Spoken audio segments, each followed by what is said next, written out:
So we're good. Yeah, because I think maybe, halfway through, if there's not a whole bunch of Hi again, everyone. issues. We're ready to settle down, and Great idea. we have Maggie and Ginny, and Lisa is coming on through Zoom. Unfortunately, she couldn't come in person. Hey, everyone. So we're going to start our accessibility panel. I think Maggie and Ginny indicated that they would take questions throughout the session and maybe some back and forth on this one. So I will be around, and I think maybe Stan still around. Okay, well, it's me. Take it away. Great. And I'm guessing we have Lisa going to pop up sometime soon on our screens.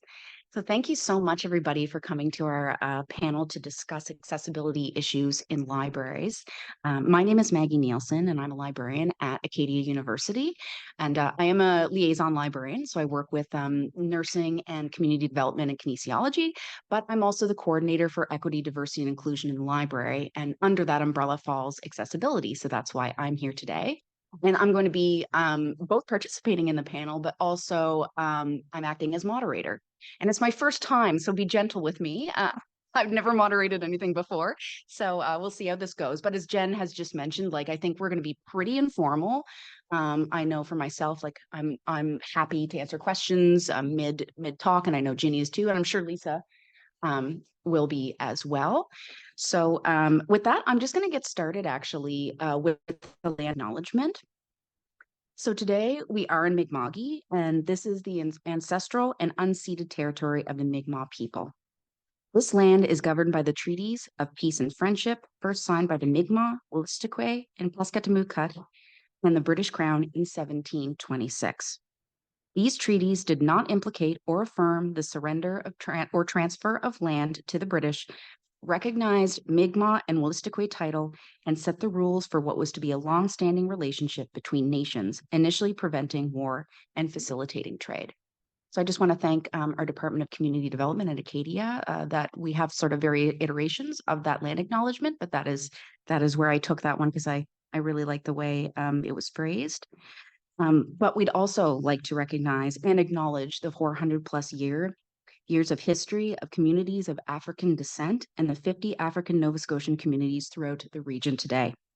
We pay our respects to the African Nova Scotian people whose ancestors were brought to this land against their will and whose contributions are embedded in the very fabric of our province.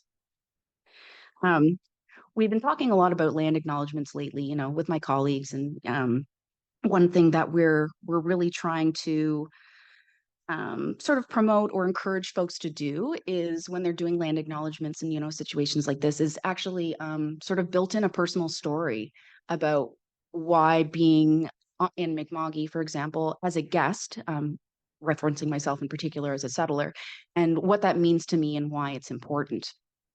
So one thing that actually just happened the other day that really kind of struck me was with the treaties of peace and friendship. Those are what govern, the relationships with the folks. But there's also treaties that we have with the land and the animals as well. So my little guy, he's 15 months old. His name is Bo. He's an absolute gentle little ginger-headed soul. And he had picked up this bizarre bug with his nanny, and she was telling me about this, and she said that, and I was fully expecting him to, like crush that bug and, do whatever a 15-month-year-old would do. But she said that he examined it really closely and then sort of just gently set it down and let it crawl off his hand. And there was just something about that respect and that gentleness that he was showing that really sort of reminded me of those treaties that we have with the land and the animals. And he was like perfectly demonstrating that respect of a creature so much smaller than him. And he was, just observed it and let it be in its natural habitat. And there's just something really, like when she was explaining it to me, I thought it was just so sweet and beautiful. So I thought I'd share that today in terms of like being in Mi'kma'ki and really appreciating the land and the animals and the space that we're guests on. So thank you for letting me share that story. It's really sweet. I'm not going to lie, I welled up a little bit when she was telling me about it because I thought it was so sweet. So thank you for that and letting me share. So next, I'm just going to go through our bios really quickly. I am going to read mine. I know that's a little bit bizarre, but if I just went off the cuff, who knows how long we'd be here, or, I'm not all that eloquent. So I'm just going to read my bio. So Maggie Nielson is an academic librarian at Acadia University's Vaughan Memorial Library. In addition to her liaison work with the community development, kinesiology, and nursing programs, Maggie is the library's coordinator of equity, diversity, and inclusion. In her EDI role, Maggie works to enhance the accessibility of the library's collections and materials, online presence, physical spaces, and services and supports. She is also the proud mother of a little ginger-headed boy named Bo and 2 rescued pups named Tippy and Lucy. So that's me. Next up, we have Ginny Sweet, who's to my left. And Ginny is the Smart Life head coach for the Atlantic Canada CNIB. Along with her work with the CNIB family, Ginny is passionate about technology and inclusivity and volunteers with several different community groups to help empower others living with sight loss live the lives they chose. Ginny is a mother of 2 amazing daughters and 2 rescue pups. So we're in the same boat as that. 2 rescue pups. right? Yes, Elizabeth and Mooney. They're really cute names. Super sweet.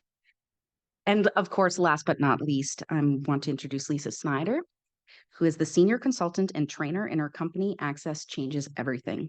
Since 1999, Lisa's passion in life has been to make the digital world more accessible for people with disabilities in different North American settings and contexts. She shares this knowledge through in-person and online training, seminars, user testing, accessibility audits, which she actually did complete for us at Acadia, where our library website and our LibGuides and the Novanet catalog. This was a few years ago, but we were delighted to work with her through that audit. Remediation and facilitation for a wide variety of North American organizations, governments, and businesses, such as the Canadian Museum for Human Rights, University of Manitoba, City of Winnipeg, and Government of Manitoba. Lisa specializes in digital accessibility, which includes websites, documents, audio, video, email, electronic signage, social media content, apps, and computers. She is a nationally recognized digital accessibility advocate and an internationally recognized archival accessibility specialist. So with that, I think we can dive right into our panel. So we've been given kind of a sort of general question about what are some important accessibility challenges facing library technologists in the future. So this was something that we were, given to kind of mull on. And what's interesting about this is that we all come from sort of different backgrounds and perspectives. So I'm really interested to hear sort of what my colleagues have to say, as well as share some of my own thoughts as well. So with that, I'm just going to dive right in and, make the bold statement of let us talk about 2 or 3 important accessibility challenges facing library technologists in the future. So I don't know who would like to start off. Ginny, I don't know if you want to, or Lisa, if you feel like addressing that right now. I'm happy to do it as well, but I wanted to give the opportunity to you 2 first. Lisa, would you like to go ahead first? Up to you. Can you hear me okay? Oh, we can't hear her. I'll do puppets. Is she? Can you hear me? Do we have a tech person that can help her on the other end or make some recommendations? They can hear me on Zoom, but I don't think they can hear me in the room.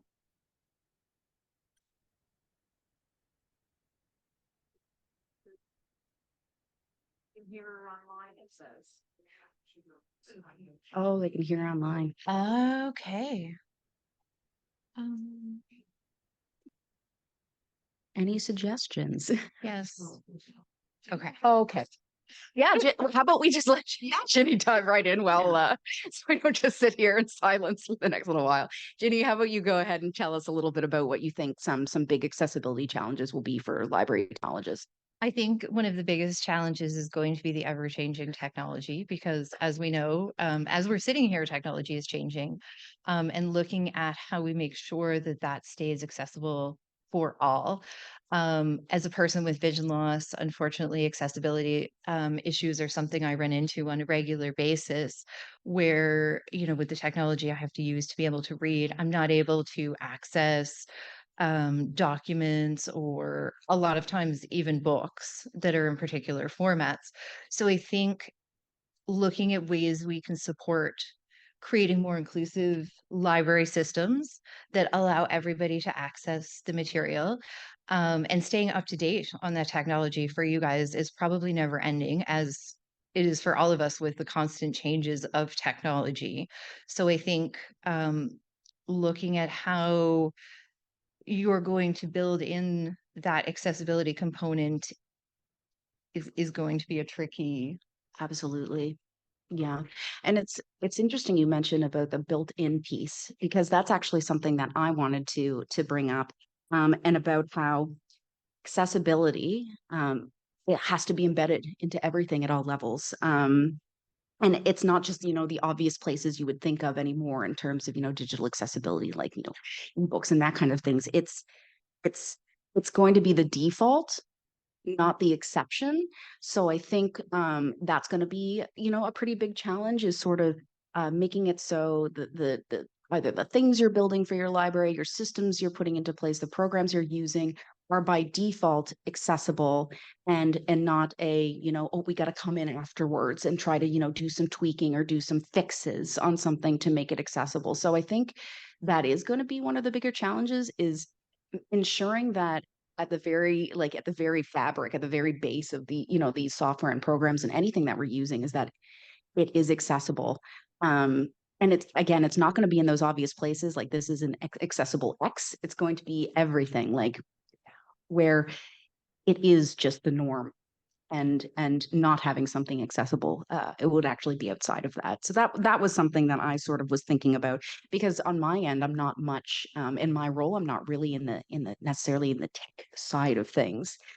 So a lot of the content or the things that I'm going to be discussing today are going to be sort of my thoughts, for library technologists, since I'm not one of those. Yeah, we and I have- just want, can you hear me Yes, okay? excellent. Yes, Yes. thank you, Lisa. Please jump in. No, it was an interesting conversation that I'm hearing, and for me, it's artificial intelligence is actually the one of the challenges that I see that's going to be major for library technologists, because with like artificial intelligence is everywhere, right? So it's exploding, and it's in so many things that we don't even know, right? So we're not getting the chance to say nope, don't want to use it. We don't have a choice here. So even in Zoom, in the newest versions of Zoom, there's the voice to text, but also there's a summary that you can now do in Zoom. So there's artificial intelligence that's now ramped up to say, okay, you just had a meeting with these 4 people, and I just tried it 3 days ago. You had a meeting with these 4 people. Here's what you talked about. Here's the action items, and here's everything they should do. Now, I can enable that or take it off, but it was scary close to what happened in the meeting. And it's like, whoa, artificial intelligence getting really good. But I see that as a challenge because, as you were saying with technology, the technology that libraries are using is already has some of it built in, but also it's just going to keep getting more and more and more, and it can sometimes make accessibility less. Think of image descriptions in Word or on any social media site.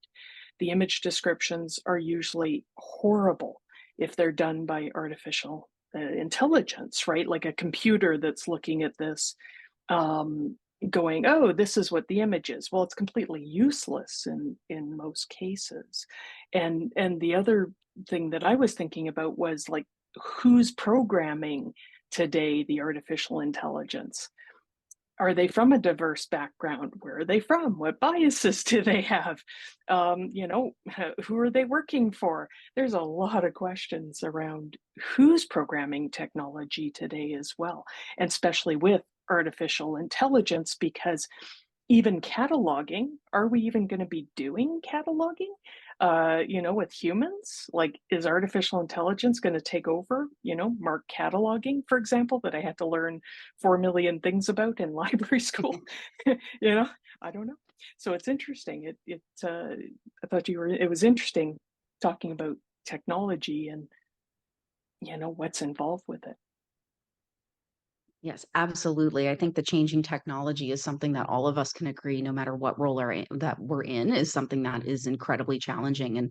And for myself, I find that part of the challenge is not, keeping up to date with what exists. It's what keeping up to date with what students use, and sometimes they all have their own unique ways um, of accessing materials, finding things, and you know, regularly when I interact with students who are referred to me from accessible learning, they show me some cool thing that I've never heard of before that they're using to navigate resources, to read stuff. Like there's all kinds of different things, and so sort of that challenge is like, yes, knowing sort of just in general what's out there, but really kind of case by case. You work with students who might be coming up with all kinds of creative ways to access materials and navigate the library site and those types of things. So that is a challenge for me, all the time, is those little nuances that come with everybody just being an individual and doing things their own way.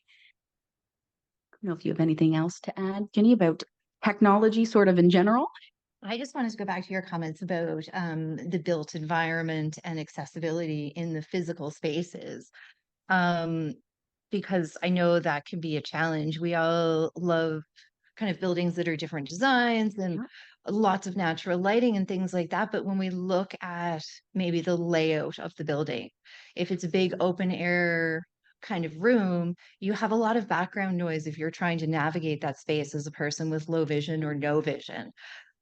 Consistency of locations of your, washrooms, staircases, and elevators, having those in a set location on every floor. And though you may not be involved in the planning part, these are things you can keep in mind if you are a part of those conversations and they're doing, a new build or making changes to your current library environment, so that you are kind of saying, we need to keep in mind that we should have these things in a centralized location on each floor, that we should have options as far as lighting goes, because for some people, lighting is really, really important and they need much more. And for other people, light is such a difficult problem.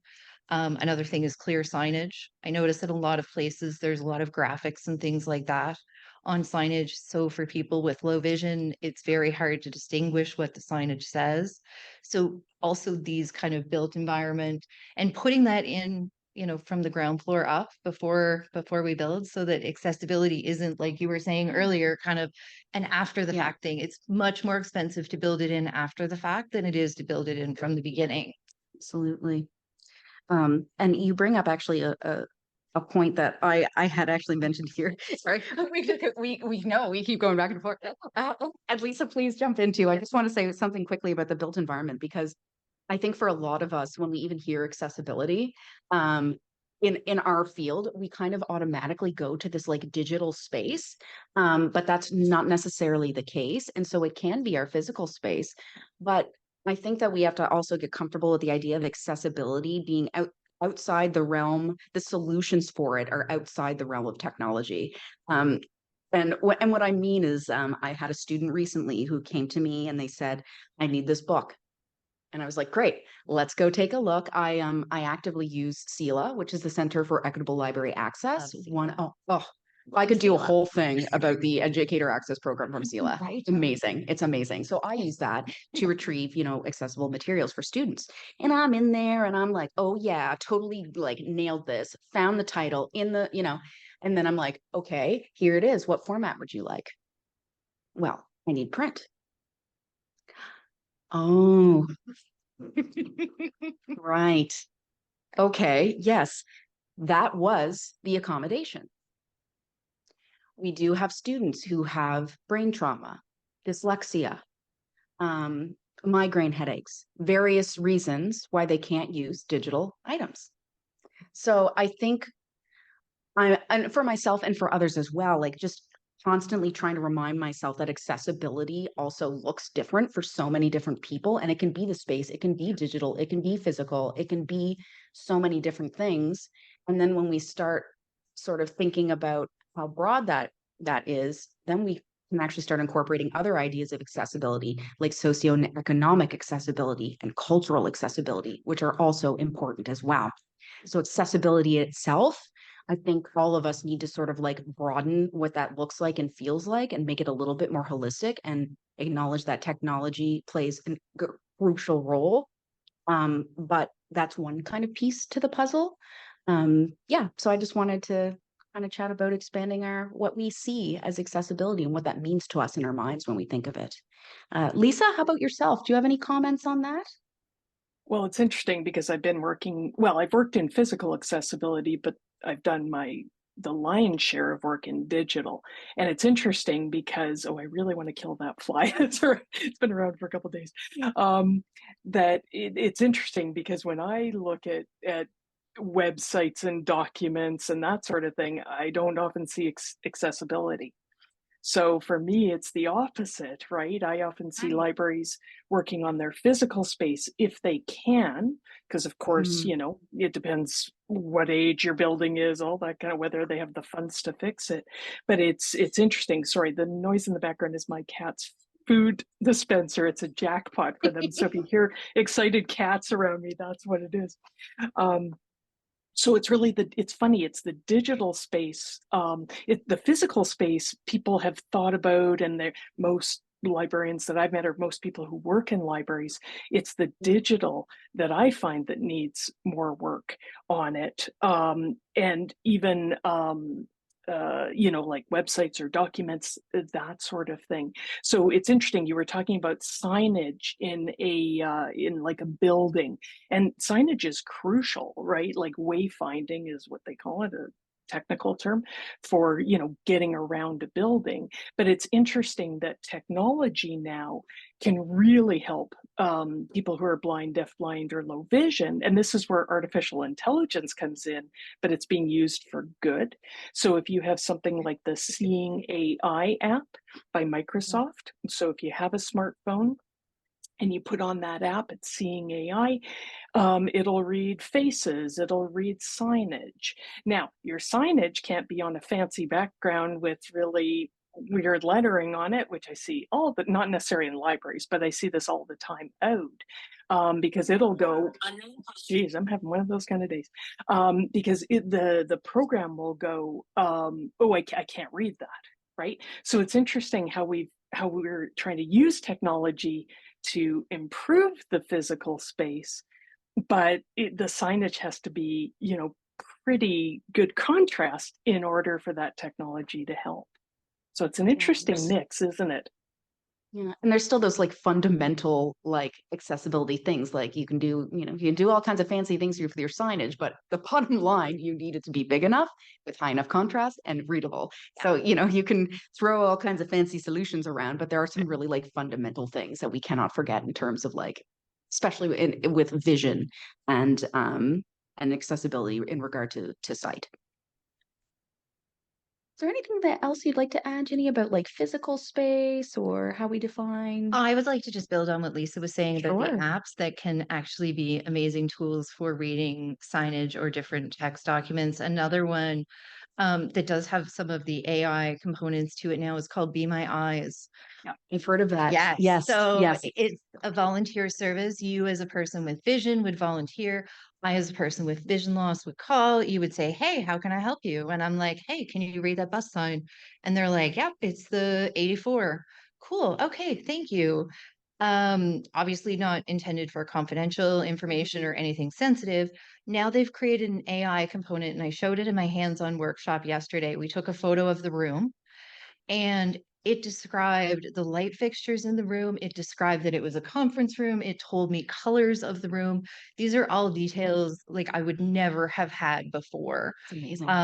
I've literally been taking pictures of everything. My kids are horrified because I'm like in the car and I'm taking a picture and I'm like, there's stuff in the parking lot.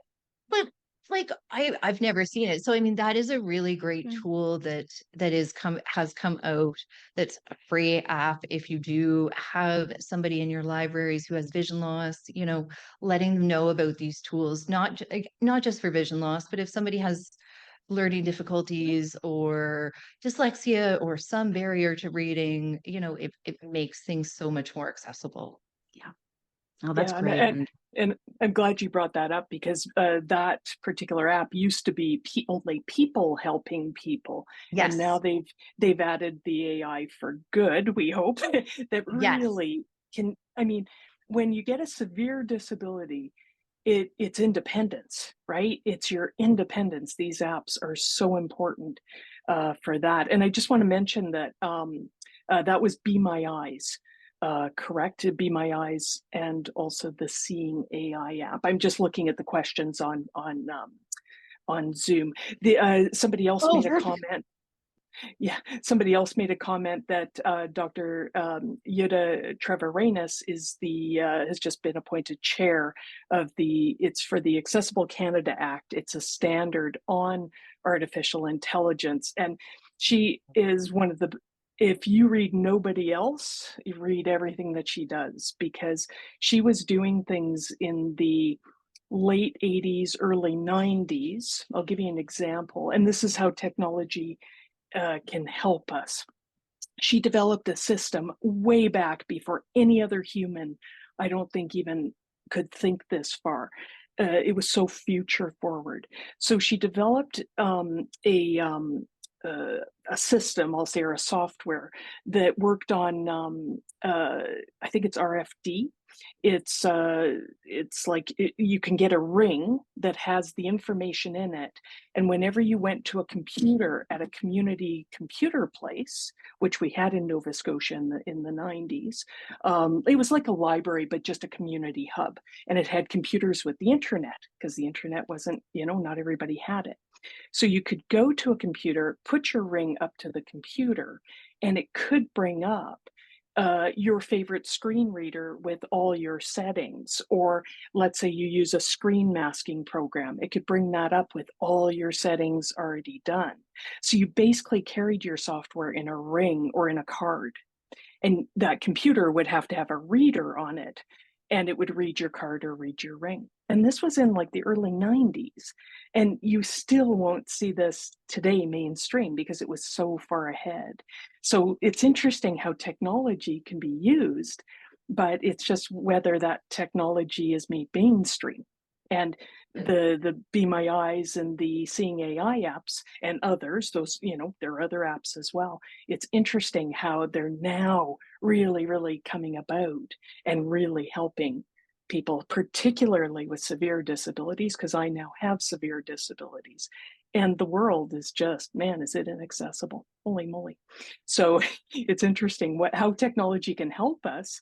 But then again, you look at the print example or the building example, technology, like you still have to do, you still have to make the physical space accessible, right? We still can't discount that. It's interesting. Absolutely. Just for anyone who's interested, I actually heard about that particular app from this show that this podcast I listened to called Double Tap. I don't know if anyone listens to that. Yes, with Sean and Steve. And they review accessible technology. It's a daily podcast, and they're funny and they're smart, and they take calls and emails and stuff like that. But I was just coming off of sabbatical and maternity leave. I got back in July, so I was like listening to these podcasts to try to catch up with some of the technology and stuff that's out there. And so for anyone, it's through Accessible Media Inc. It's called Double Tap. Really recommended if you haven't heard of it, and they're just really great hosts. So that's if you're looking for more information on technology. Okay, well, there's nothing kind of more about that, particularly about new apps or anything like that. Something that I wanted to bring up, just particularly as in my role as being the EDI librarian and working directly with students who are sent to me from accessible learning and beyond, outside of accessible learning as well. Was just recognizing that we really need to expand and collaborate like outside of our unit, and that we can't operate autonomously working with a student. And so I guess what I'm trying to say is I don't know if anyone in here has heard of the concept of patient-centered care. I'm sure you have. So we have, this idea that there's, evidence-based medicine and practice for decision making. There's the idea that there's the human being you're working with involved, and considerations for their preferences, lifestyle, cultural, et cetera. And then the third piece is like your expertise or, you know, your knowledge and your background. So like I envision these students that I'm kind of coming across as a patient almost. And so I can't just be helping them in you know, just by myself in solidarity or alone. I need to be working with all the folks who are surrounding that student in order to support them properly. And so, I mean, I'm sure we all come from institutions who experience siloing. You know, we just kind of work independently. And you know, we experience that too at Acadia. So you really have to go kind of above and beyond to reach out to the folks at Accessible Learning, to reach out to faculty members and make it about supporting the whole student in a more holistic way, instead of them getting this piecemeal support that isn't in sync, that doesn't take their preferences, their lifestyle, anything into mind. It's just sort of broken up into these places they get shunted across campus for various things. So I really think that we need to be collaborating more student by student and understanding, you know, all those different nuances about their life. Just like with patient-centered care, we have to, there's a team of people who look after a patient. And I feel that that should be how we are at our institutions, supporting students with disabilities. So I don't know if you have any thoughts on that, Ginny or Lisa, but yeah, just kind of looking at the folks who support those students as a team and not operating independently.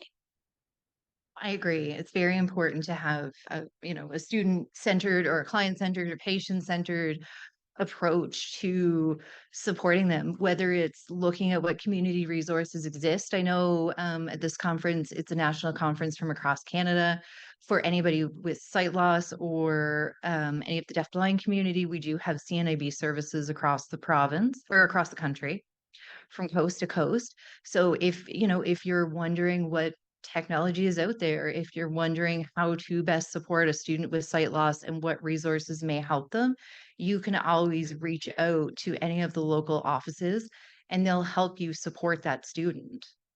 Because we have people that, you know, their role is just to look at accessible technology all day. Yeah. And we have some of the most up-to-date accessible technology that we can bring and show and give you the opportunity to play with. That's fantastic. No, I like this idea of just, yeah, introducing the students or folks that we work with to the resources that are available to them, and taking care of, yes, like one of my biggest things that I do is find accessible books for our students. But you know, I feel like I should be working in concert with other folks who are taking care of that student as well, because we know that that student is also going to face additional challenges and barriers, even just outside of accessing materials. So, you know, like there's a social element, there's a mental health element, there's all these things that we need to be taking care of when it comes to our students with disabilities. And yeah, just finding, you know, finding an audiobook, it can't just end there. No, exactly. And knowing who to pass that student on to, Exactly. who can provide that support. There's such a disconnect. Yeah, they're 100%. We all are very, you know, we all tend to work in our little bubbles and we don't necessarily get outside and work with each other, but we really need to do more collaboration to be able to support students with disabilities. Exactly. Yeah, absolutely. How Well, about you, and Lisa? yeah, it was a very interesting conversation because as a PhD student who couldn't get an official diagnosis because I can't get healthcare in Nova Scotia at all, even at the basic level. It's been an interesting experience because anytime you need accommodations or what I call options in a university environment, you need an official doctor's letter. Can't get that. Right? So, and there are a lot of us out there, people with Lyme disease, neurological, a lot of students out there, but also people in the world as well. And I think what you said was really right on, because even in just the digital realm or the physical realm, you try to be as proactive as you can in the digital realm and physical realm in terms of accessibility. But the reality is that you always have to be responsive, right? You always have to be responsive because every one of us who has a disability has it differently, right? You know, it's every one of us is individual in terms of what we need. One person might need Times New Roman at 42 font size in a Word document because they have low vision and that's what they need. Another person may go, oh, I can only see Arial. Like I need Arial, 55. So we're all very individual. And I find that individual part is sometimes forgotten, especially for people like me who have invisible disabilities, rare disabilities, and ones where you're fighting the medical system more than you're fighting the disability. So it's interesting to see. Now, awareness of invisible disabilities is getting better. I think the younger generations coming up are talking more about disability. I think TikTok has been wonderful for that because basically people are like, here I am, here's my disability, I've got depression, I've got anxiety. And I think the newer generations are definitely making a huge impact on our world in terms of not hiding disabilities, which in previous generations, we had to do. So it's interesting that it's the individual nature of this, trying to be proactive, but then going, oh, wow, okay, I got a person here with this kind of disability. This is what they need. There are tons of organizations, including the CNIB. I've got 2 deafblind auditors, right? And like, I don't think I had met anybody who was deafblind until 2016. And I learned so much through the organization and also the auditors I work with, that I was like, whoa, wow, I never realized this or this because I don't live that experience. So I think it's crucial to partner and collaborate when, like, certain things you can, do yourself, but to constantly gain more awareness with organizations around you, whether you're, because I'm rural, I've been urban and I've been rural, they're 2 very different things. But like today with the connections we can get virtually, it makes it much easier. So I think that's a really great point about collaborating and really working with people in the community or surrounding communities. Thank you so much, Lisa. Did you have anything to add, Kim? Thank you, Lisa. And thank you for bringing up that really important point that everybody is very individualized within, with their abilities. What tools I need may vary differently for the next person who has vision loss and, the next person down the road. So it's knowing that there's choices and options available and being able to kind of provide people with a slew of options to meet their needs. So that's, again, going back to that collaboration. The more we know about what each other is doing, the more we're talking, communicating, the easier it is to be like, okay, I'm not doing that, but Maggie's doing that in Acadia, and I'm going to email her and we're going to see what we could figure out to support. Absolutely. And I think that's just how we, grow these networks and raise awareness and just push this to the forefront of our minds all the time is building these networks. It's so, so, so important. Lisa, you did mention something about young people, and that kind of leads me into my next little thing that I wanted to bring up. And this involves library education. So when I was thinking about this challenge and what it means for the future for our libraries, I was thinking, well, what about the folks who are in our libraries in the future? So there's kind of 2 things there. It's a 2-pronged thing that I was thinking of. So the first kind of thing was library education and how it will be so crucial for the concepts of accessibility, be it digital, be it physical, be it socioeconomic, be it cultural. Those are embedded into curriculum in library programs. Like that only makes sense that those should be foundational, sort of fundamental ideas that our library staff are learning is accessibility. So that was kind of like the first piece, was including that in our education.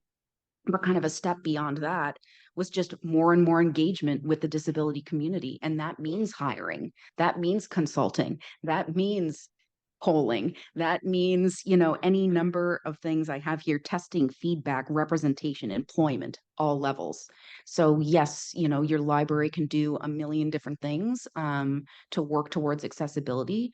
But if disabled folks are not on your staff, are not being consulted, are not, a crucial part and a vital part of your planning for your library, then you're probably not going to do it right. So I think engagement with that community I think we all know the old saying, nothing about us without us. And I think that that applies very much to this as well, is that so we should be training our up and coming librarians and library staff in these types of things. It should be part of curriculum, but then we should also be hiring folks with disabilities into our libraries. Hiring consultants like we did with Lisa, who hires folks with disabilities to conduct her audits. Those are the types of things that we need to be doing. I don't know if you two have any thoughts about, the future of our library staff and students, or, those types of things. I love the idea of adding some education into the program. I think that would be really beneficial. And I love the idea of hiring more individuals with different ability levels to represent in the libraries and be working with the clientele, because it's very comforting to go into a library or a space and be able to have a conversation with someone else who understands some of the barriers you're going to face when you walk into that space. So I know when I go into a lot of public spaces, the reality is there's going to be barriers. Accessibility is not, there yet. It's just the way it is. But to be able to talk to somebody else who has some ideas and says, well, yeah, I totally get it. Here are some things that worked for me. You're welcome to try them, or, here's some other options. Yeah. I think too, having like staff and members of your library who have disabilities is really important too, and just reflecting back to your students that we want to make sure that our library staff and the people that our students are seeing look like them or can relate to them. And I think that's a really important element. Lisa, do you have anything to add? Yeah, this is an interesting topic, because about 10 years ago, I tried to do this at one institution and didn't happen. There were many factors, and it frustrated me. It frustrates me that computer science faculties don't learn this in their curriculum, not as an add-on, not as a course you might take.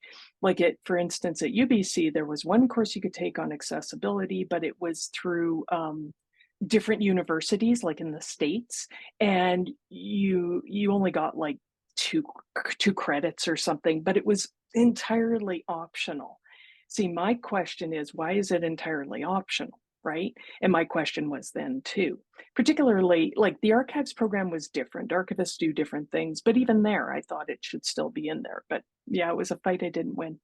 But in the library end, it should be absolutely ingrained in the program, because if let's say you're a public librarian, hello, even academic librarian, even special libraries librarian, you're going to be working with this at some point, at least once, if not many times. So I was always very surprised that it was an add-on, shall I say. But then again, I shouldn't be surprised, because if you look at university and college curriculums for almost every field, it's not usually ingrained in it, even education.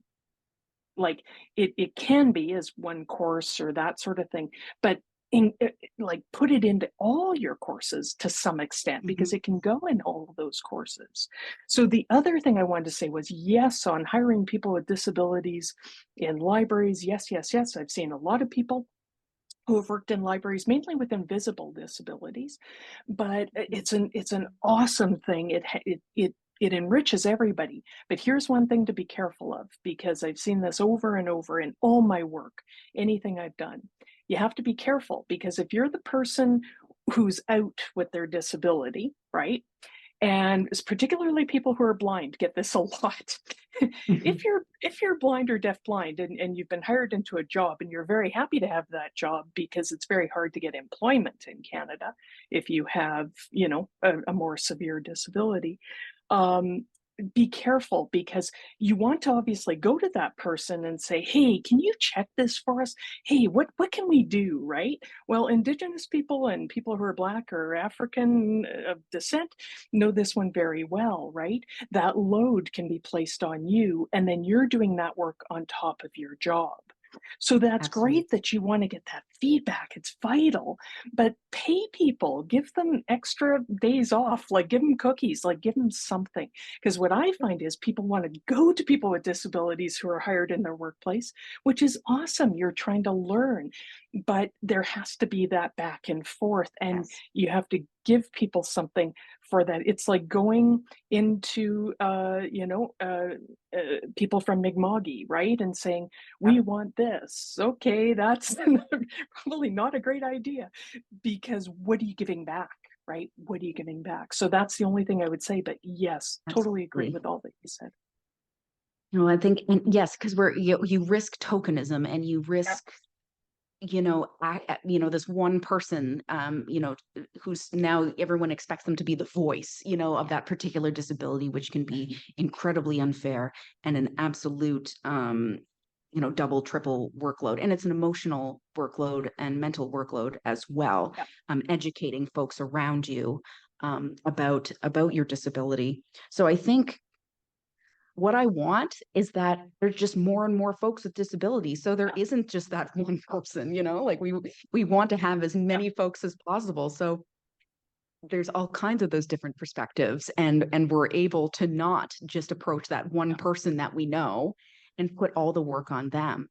So I think that the hopefully the key to relieving some of that is more employment and more folks with disabilities just in our spaces and libraries doing at every level. I think that would help a little bit with that load and that tokenism that we definitely absolutely want to avoid. So thank you, Lisa, for bringing that up.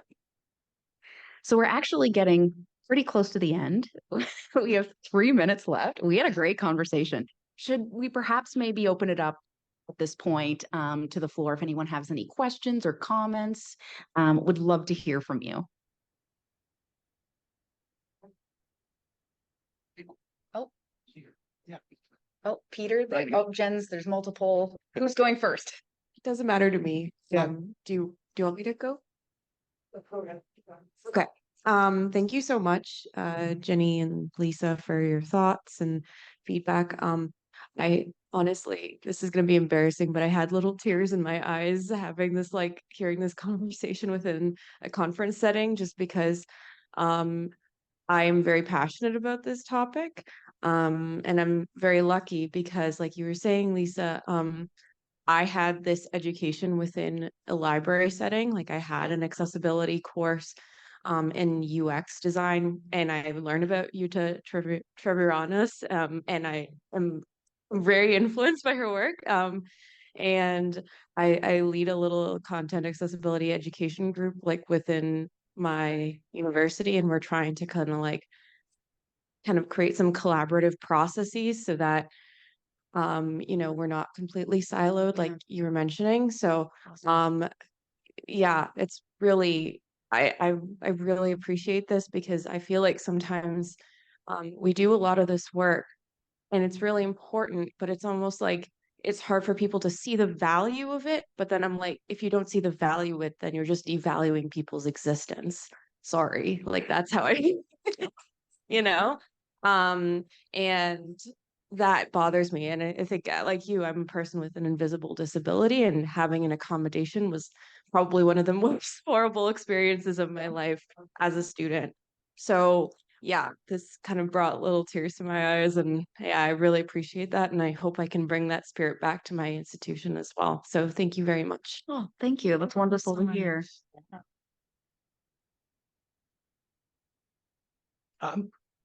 Yeah, thank you very much for your presentation. You've raised lots of really interesting, very thoughtful issues for us.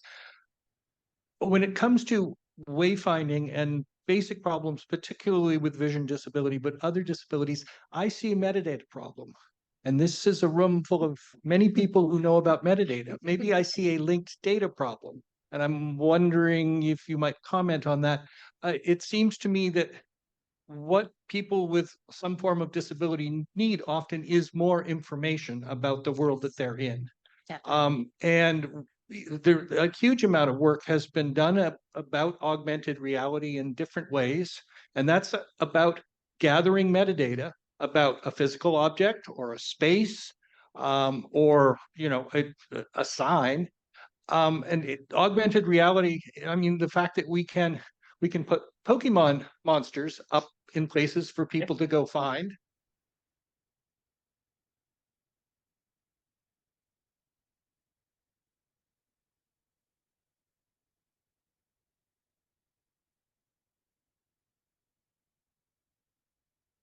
So they can be read by someone who can't necessarily visually read them, or they can just be read by somebody who can't get over there right now and needs to know what the sign said, and what often happens with accommodation, and this, the classic is the ramps at curbs, is that you do it to accommodate supposedly a particular group of people, but you then discover that a much larger group of people are going to benefit from this accommodation.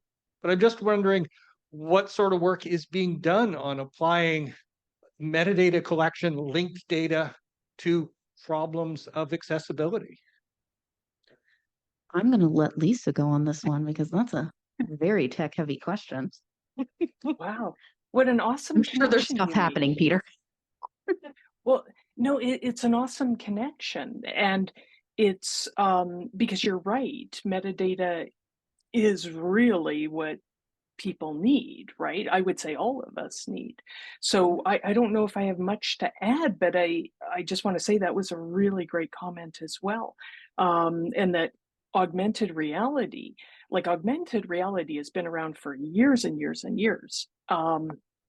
It's just starting to get out into the mainstream finally, which is great. I mean, there's so many uses for it, right? And robots and that sort of thing.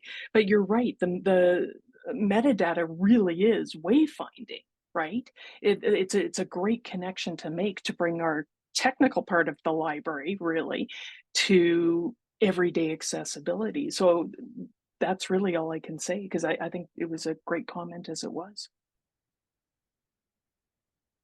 It is wonderful. And I can speak to a little bit about the wayfinding side of things. So Blind Square is one of the apps available for wayfinding. They can put beacons up in buildings and you can use these beacons for navigation. There's another device called a WeWalk Cane that has navigation built in. Yeah, that's really cool. Yeah, it's so much fun, right? So there are some wayfinding tools coming out. None of them are kind of what I would call top shelf yet, where you get the information that's relevant and, it's a good navigation tool. It is coming. Particularly for outside, we're working on indoor spaces. I know, as I said, with Blind Square, there's a lot of work going on. I was recently in Newfoundland and they've redone their pedestrian mall with Blind Square. So by downloading the Blind Square event app, I could find out the name of every shop on that street and navigate independently. And I was with my mother visiting and I was like, okay, mom, let's go up 2 stores to like this one that sounds really interesting. And she's like, oh, I didn't even know that was there. And she lived there. But because, I had access to all of this information, all of a sudden, I was able to be like, let's go check out these new stores. So those are coming. And that benefits everybody. Right?